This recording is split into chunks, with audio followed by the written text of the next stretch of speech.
এই পিচের উপরেও কিন্তু আসলে যদি বলতে চাই একটু পাঠা তলিয়ে নিতে পারবো। পাড়া থেকে নেমে আমরা কিন্তু যাচ্ছি আসলে এই রাস্তা দিয়েই, কিন্তু এক সময়টা পানির তলিয়ে যায় এই রাস্তাগুলা। আমরা দেখাই যে রাস্তার মধ্যে জলও কিন্তু আছে। এটাই বৈচিত্র্যপূর্ণতাই যে আপনারা এই পাশে পানি দেখতে পাচ্ছেন এবং এই যে রাস্তার মধ্যে জল। ভাই আউলিয়াপাড়া বাজার সামনে তো আমরা দেখাই যে গ্রামের মেঠু পথ, এটা কি সুন্দর জলে তার উপর দিয়ে বয়ে চলছে।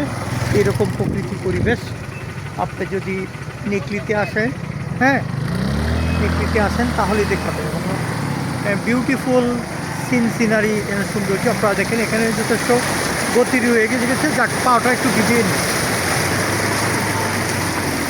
আমরা পাটা ভিজিয়ে নিলাম এবং পেরিয়ে আসলাম এই পথটা। ভালোই যে ভিতরে সব পরিষ্কার হয়ে যায়। আমরা দেখাই যে এই পথটা পেরিয়ে আসলাম, আমাদের গতিতে আসতেছেন তারাও উপভোগ করবেন। গ্রামীণ এই পরিবেশটা কেমন লাগলো আপনারা অবশ্যই কমেন্টে জানাবেন, ভালো লাগছে কিনা। আপনারা চাইলে এরকম পরিবেশে যে রাস্তাটি ধরে যাচ্ছি সেখানে দেখেন যে অনেক পানি রয়েছে।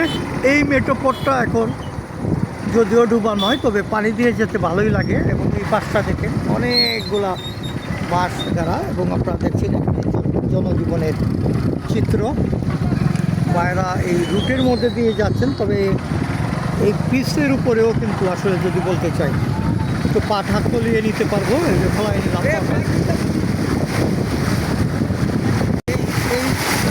এই জল দিয়ে পাঠা খোলায় নিলাম, ধুয়ে নিলাম, পরিষ্কার করে নিলাম। আপনারা দেখছেন জীবন থেমে না, সেটা চলতেই চলছে।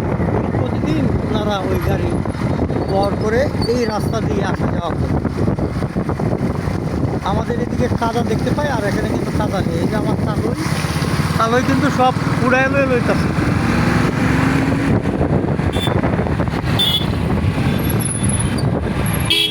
আমরা উঠে যাচ্ছি দামপাড়া বাজার।